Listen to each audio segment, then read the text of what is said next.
Ako po si Christian, ang DTEC operator ng RP Santiago. Nagamit po ito na 7 araw na may total of 94 meters.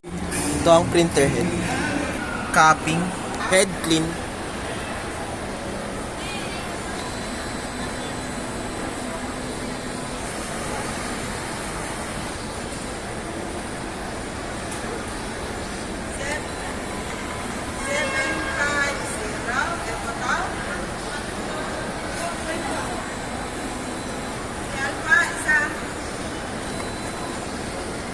at linis ng wiper after head clean.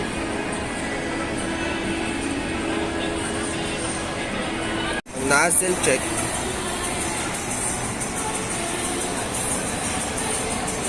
Ang ink system ay tama lang. Ang waste tank ay nalinis nung Sunday. Ito ang AVR at ito naman ang ground wire. Ito po ang stock ng use at ang unused supply.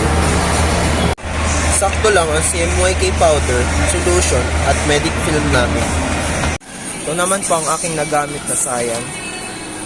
Magenta, white, yellow, black, DTEF powder, DTEF film, at DTEF cleaning solution. Ito po ang aking daily output.